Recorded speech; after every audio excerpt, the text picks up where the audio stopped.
मुझे लगा कि पुरुषोत्तम जी से जब मैं पहला सवाल करूं तो एक किसान के तौर पर, एक अध्यापक के तौर पर, एक प्रिंसिपल के तौर पर, एक राजनेता के तौर पर कहां से शुरू किया जाए? सर आप ही परमिशन दें, कहां से शुरू करें? एज यू विश, आपको जो भी पसंद हो वहीं से शुरू करो।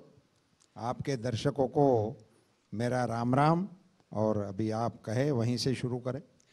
शुरू कर लेते हैं सर आपकी मिनिस्ट्री से, क्योंकि आपकी मिनिस्ट्री में एक विजन है। विजन प्रधानमंत्री नरेंद्र मोदी का, विजन कन्वेंशनल को ट्रेडिशनल में बदलने का, और विजन नए भारत के नए युग के सूत्रपात का। पशुपालन हजारों साल से भारतीय ग्रामीण जीवन का हिस्सा रहा। 9 साल में इसे लेकर के जितने बड़े फैसले किए गए, इस पर प्रधानमंत्री नरेंद्र मोदी का विजन क्या रहा, मिनिस्ट्री और कितना ज्यादा काम कर रही है, मैं मिनिस्ट्री से ही शुरुआत करना चाहूंगा सर। नमस्कार। ये बहुत ही अच्छा सवाल आपने रखा, और मैं मेरा सौभाग्य मानता हूं कि देश के पशुपालन के क्षेत्र को लेकर इस विषय की चर्चा ऐसे कॉन्क्लेव में आप कर रहे हैं, ये बहुत अच्छी बात है। और प्रधानमंत्री मोदी जी के विजन के बारे में जब चर्चा होती है तो उनके बहुत बड़े बड़े फैसले वो चर्चा में रहते हैं, और नेशनल और इंटरनेशनल अभी मोदी जी के बारे में बहुत बातें होती रहती हैं। मगर मैं एक किसान के नाते, एक ग्रामीण आदमी के नाते, मैं आपके मंच से बहुत ही विनम्रता से कुछ बातें कहना चाहता हूं कि प्रधानमंत्री जी ने जितने बड़े फैसले लिए, उन सब में मेरी दृष्टि से अहम फैसले उन्होंने पशुपालन के लिए लिए हैं। बहुत कम डिबेट में आया ये कोरोना का जो है हमारा वैक्सीन वाला विषय, वो अंतर्राष्ट्रीय मंचों तक इसका डिबेट हुआ, और आज ये कहा जाता है कि कोरोना मैनेजमेंट में भारत ने जो किया वो बहुत कम देश कर पाए या तो नहीं कर पाए जी। और दुनिया के कई देशों पर हमारा ऑब्लिगेशन हुआ, उसकी चर्चा बहुत बड़े पैमाने पे हुई। मगर ये जानकारी बहुत कम है कि देश के नागरिकों को कोरोना की मुफ्त वैक्सीन देने का निर्णय प्रधानमंत्री श्री नरेंद्र मोदी जी ने लिया। इससे एक साल पहले देश के पूरे मवेशियों को, देश के सभी पशुओं को वैक्सीनेशन देने का निर्णय प्रधानमंत्री श्री नरेंद्र मोदी जी ने लिया, और इनके लिए 13,000 करोड़ का बजट आवंटित करके आजाद हिंदुस्तान में पहली बार ये निर्णय हुआ।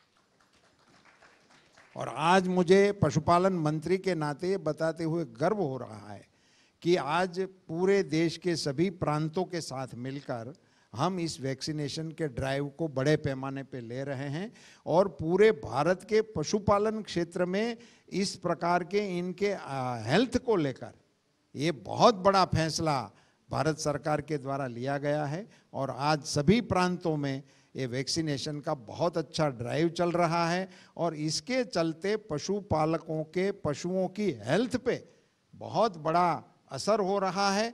और ये आपके ऑडियंस के लिए मैं ये बताना चाहूँगा कि इसके पीछे मोदी जी का विज़न क्या था। ये सिर्फ पशुओं की हेल्थ का और पशुपालकों की आय का मुद्दा नहीं है। हमारे प्रोडक्ट जो हमें दुनिया में मार्केट करना होता है, तो वहाँ ये बिंदु उठते हैं कि यहाँ आपके यहाँ कुछ डिसीज़ है, तो इसके चलते वो हम इंपोर्ट एक्सपोर्ट नहीं कर सकते। सो हमारे इन प्रोडक्टों को एक्सपोर्ट करने में ये जो बाधा आ रही थी, सो पहले ये एफएमडी वगैरह जो मुंह पका खुर पका ऐसा करके इसका देशी नाम वो है, तो वो उसको ठीक करने के इलाज चल रहे थे। अब ये डिसीजन वैक्सीनेशन का सर्वव्यापी डिसीजन लेने के वजह से और उनका पूरा खर्चा भारत सरकार की ओर जाने का निर्णय करने के कारण अब उस रोग को इस देश से खत्म करने का प्लान चल रहा है, जो हमारे देश इस रोग से मुक्त हो सके, उसी दिशा में ये काम हो रहा है। तो एक बहुत बड़ी बदलाव एनिमल हस्बेंड्री में पशुपालकों के रखरखाव के लिए लिया गया है। और मुझे एक फैसले के बारे में और भी बताना मैं चाहूँगा आपने यहाँ से ही शुरुआत किया है। तो जैसे ये वैक्सीन का बड़ा मसला प्रधानमंत्री जी के द्वारा पशुपालकों को भेंट में दिया गया, ऐसे हम नागरिकों के लिए जो एम्बुलेंस थी, जो 108 है, मैं ये भी आपके साथ शेयर करूंगा कि ये प्रधानमंत्री जी जब गुजरात में मुख्यमंत्री थे तब गुजरात में इन्होंने ये 108 को रिलीज किया था हम नागरिकों के लिए, और तब उसको मोदी गाड़ी के नाम से बुलाया जा रहा था। आप अभी मोदी गारंटी की बात कर रहे हो ना, मैं बात कर रहा हूं प्रधानमंत्री जी मुख्यमंत्री श्री थे और उन्होंने जब ये 108 एम्बुलेंस गुजरात में लॉन्च है जब मुख्यमंत्री किया था, तब वो गाड़ी निकलती थी तो गांव में लोग बताते थे कि ये मोदी गाड़ी निकली है और मरीजों को इनसे बहुत बड़ा बेनिफिट हो रहा था। उसके बारे में कभी और मौका मिलेगा तो ज़्यादा वक्त भी लेके इसकी और खूबियाँ भी बताऊंगा। मगर जो नागरिकों के लिए एम्बुलेंस वाहन थी, मुझे ये बहुत ही विनम्रता से देशवासियों के ध्यान पर और पशुपालकों के ध्यान पर एक बात रखनी है कि संवेदनशील प्रधानमंत्री के नाते उन्होंने देश के पशुओं के लिए भी एम्बुलेंस का निर्णय लिया, वो भी 100% भारत सरकार के खर्चे से हम मोबाइल वेटरनरी यूनिट देश के पशुपालकों को उपलब्ध करा रहे हैं और हमने 4,000 से ज़्यादा एम्बुलेंसें इनके लिए मंजूर करके रखी है।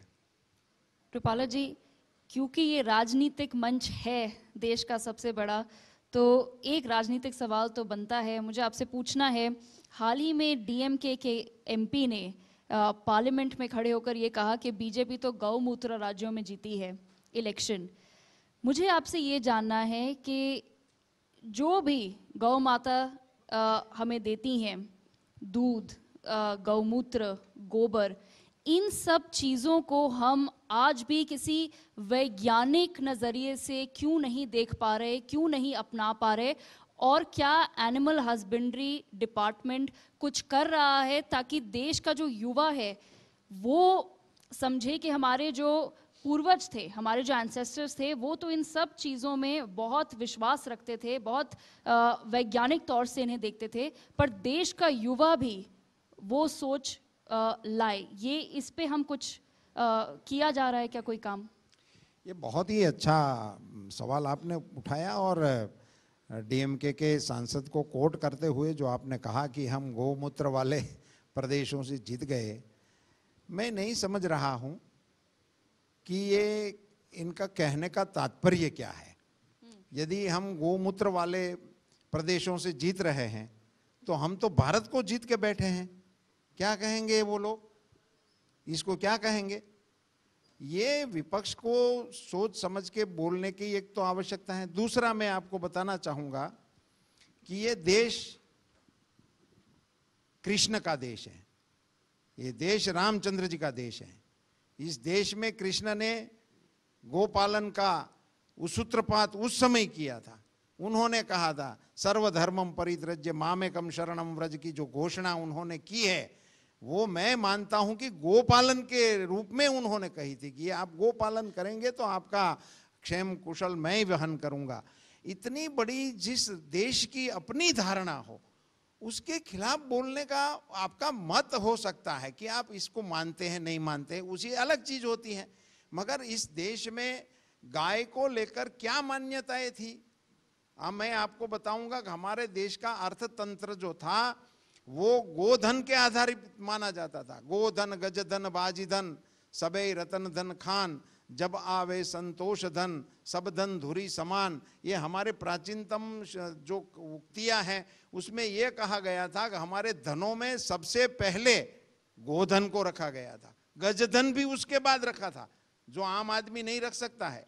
राजा महाराजा रख सकता है या तो कोई बहुत बड़े गादी वाले महंत रख सकते हैं, और तो कोई गज नहीं रख सकते हैं, मगर वो गजधन भी गोधन के बाद आता था।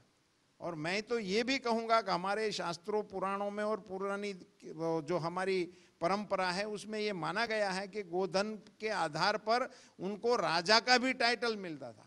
वासुदेव जी को राजा का टाइटल गोधन के कारण था। उसके पास 9 लाख गायें थी ऐसा माना जाता है, इसका उल्लेख आता है। और ऐसी इन सारी चीजों को छोड़ दे, मैं एक चीज आपके इस प्लेटफॉर्म के माध्यम से निवेदन करना चाहता हूं।